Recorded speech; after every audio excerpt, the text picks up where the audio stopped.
Good morning, everyone. I hope everyone has a good Monday. I will probably be having a good Monday because I have no work today. That won't be lasting much longer because, as I said, I go back to work on the 13th. So, yep, that whole new stress is going to come back. But, either way, I'm not at work, but I got a lot going on. I wanted to talk today about grieving and a little bit about PTSD that comes from loss and grieving. But before that, I had to get my morning crack. And just so y'all know, it's not real crack, it's coffee. Crack is coffee to me.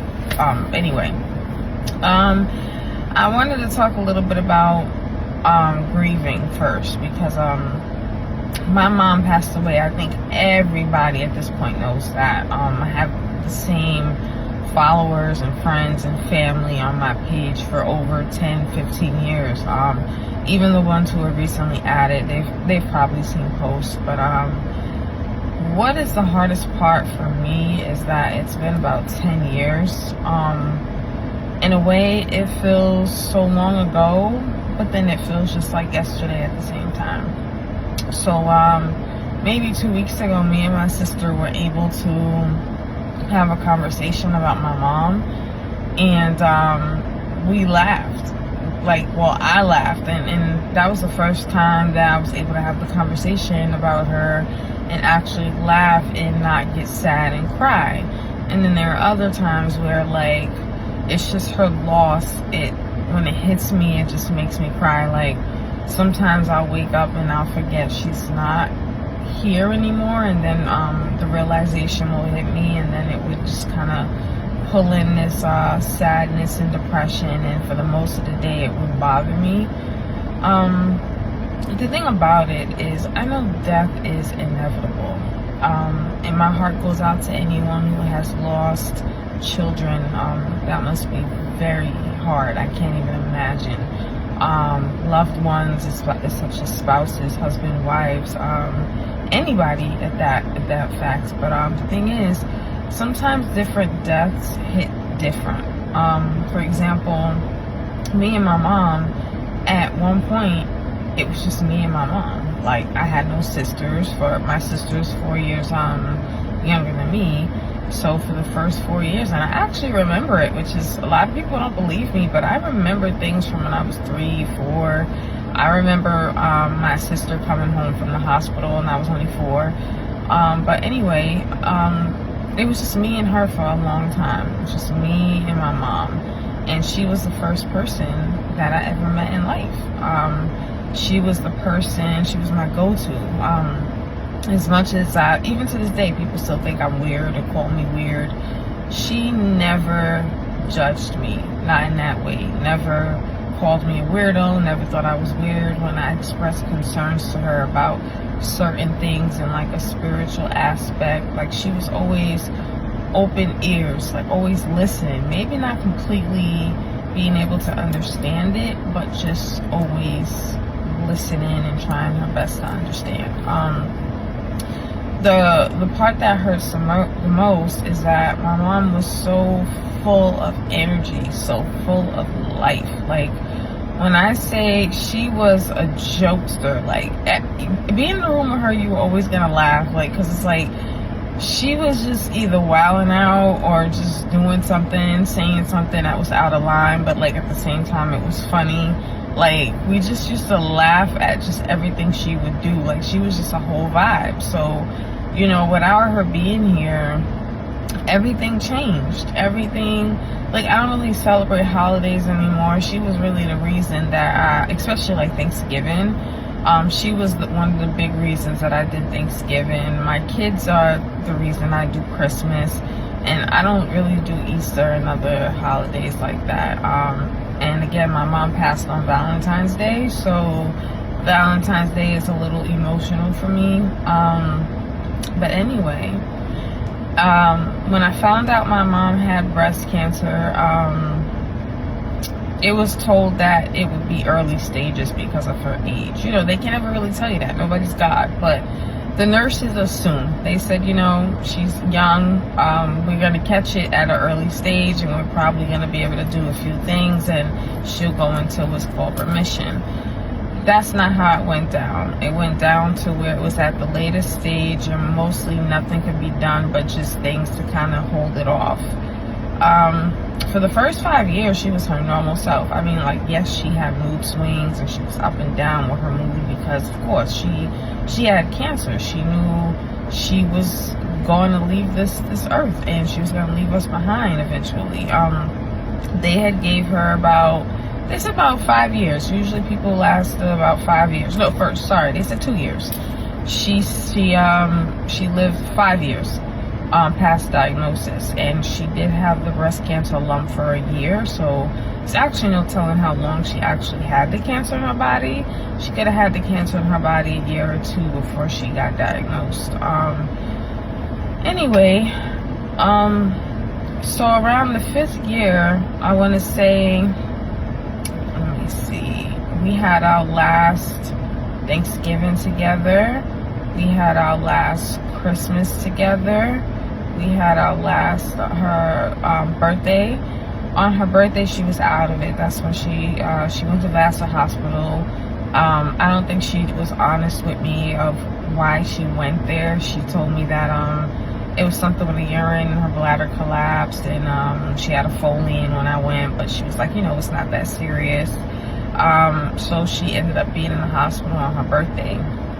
And, you know, me being in denial, I loved to buy my mom stuff and spoil my mom. So I went out, bought her a whole bunch of gifts, and brought it to the hospital. And not that I expected her to be happy, because she had a lot of shit going on, but it was like, she wasn't really there, you know? She wasn't really there. So I knew it was going downhill. And then basically at Vassar, they had that talk where they were like, you know, it's pretty much nothing we can do for her. We should just put her in hospice. And being very new, I have a very small circle when it comes to family. It's just like, when I say family, I mean like people who were really close in family. It was me, my mom, my sister for a long time.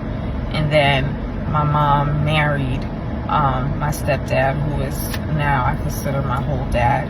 And then they had 2 kids together, so that it was me, mom, my stepdad, and then I had 3 sisters. So we became more of a blended family. But anyway, that's all we had. And she went to hospice. We weren't very familiar with, like, what do you do in these type of situations, because this was the first time that it had ever happened. So when she went to hospice, it's like everything went downhill. It was like she was barely talking. She barely knew where she was. I don't know if it was more about like the medication they were giving her, but I do know at that point the cancer had spread to her brain. So it was like I watched my mom go from like looking like how I look, just talking, laughing, just being her normal self, to just one day being in the bed and kind of looking straight past me and not knowing who I was. And it was so strange for me. And I was like, this is, like, I had hope. I'm like, okay, this is still going to pass. No matter how bad it looked, I thought it was still going to pass. Unfortunately, it did not. But one day, I was there in hospice with my mom. I think my mom only lasted in hospice for a maximum of 2 weeks. I tried to take her home with me, but the hospice people recommended that I not move her because she wouldn't make it through the ambulance ride. So I had set up a room in my apartment for her, but unfortunately, before I was able to get her home with me, she did pass away. But I would say a day or two before she passed away, she kind of popped up and just started talking to me. And it was like normal. And I was in shock, and I was like, oh shit, like my prayers have been answered. Like, she's back. And she was talking to me, and I was like, Mom, they're saying that the cancer hit your brain and you're not gonna remember anything, you're never gonna come out of this. I was like, who am I? She's like, you're my daughter, you're JJ, you're my daughter. And then I started showing her pictures in my phone, and I was like, who's this? And she was naming everybody, the dog, my sisters, my dad, everybody. And I was super excited, so I started recording it. No, she did not look the way she looked that people would remember. So I would never post that video due to respect for my mom and her memory. But although she very much declined in the way she looked and was, her memory was back intact. Like, she knew everything that was going on. And then she was like, could you do me a favor? And I said, sure. She said, could you give me a shower? And actually, I wasn't sure if I was supposed to do it or not, but I was like, hey, fuck it. This is my mom. She hasn't spoken in days. I'm going to give her a shower. So safely, I don't know how I did it. I wasn't a CNA at the time or a nurse. I pivoted her into the shower chair. I took off, I believe it was called a PCA, where like you press the medication button or whatever over and over when you need the pain. So I snapped that off so it wouldn't get wet. And I washed her up, and she's like, oh, the water feels so nice. Like, because I guess, laying in the bed, they give you the bed baths, you don't get the real showers. And then after just taking that time, washing her up and stuff, and just letting her enjoy the water, she looked at me and she said, am I gonna die? And it broke my heart, because I knew her worst fear was leaving us. That she expressed that so many times. She also expressed that she never wanted to be buried under the ground, that she wanted to be cremated. She had her reasons for that. So we also respected that when that time came. But I didn't know how to answer that question. I honestly can't even remember what I said, to be honest. It kind of just blacked out. I don't remember what I said. But I got her dressed. She was comfortable. We talked most of that night. At the time, I didn't have a car, so I believe my aunt and my stepdad were driving me to and from. So I don't know if it was the day after I went back, and she was back to just not talking again and looking straight past me. And I was like, that's weird. I sat there with her all day, held her hand, and I don't know if I would consider it praying, but it was like hope, like having hope that she would get through it, even though just looking at her, you could tell she wouldn't. I was naive. And basically, I think what it was I was in that room with her almost every day. She did not want to die while I was in that room. So what happened was I went home that night. I went to sleep. And I had this I call them visions. If you watch a few of my other videos, you would see that. I know that I was born an empath, and I get visions through sleep. So as I was sleeping, she came to me in a dream that night that I left, and then I went to sleep. And I used to buy her these things from the gift shop at Vassar. And I bought her this really pretty cross that she used to always hold. And in the dream, she handed me back the cross, and I took the cross from her, and then we were in this white room. She looked the same as she looked, but the room was just so bright. And she was saying to me, no matter what, I love you. I'll be able to hear you. I'll be able to see you. Basically stay strong, stick together, stick with your sisters. And handed me that cross that I bought her, which I still have to this day. And I knew in my heart she was gone. And then my stepdad had knocked on the door. I don't know what time it was, but we were still kind of sleeping. And he told us, he was like, she's gone, y'all.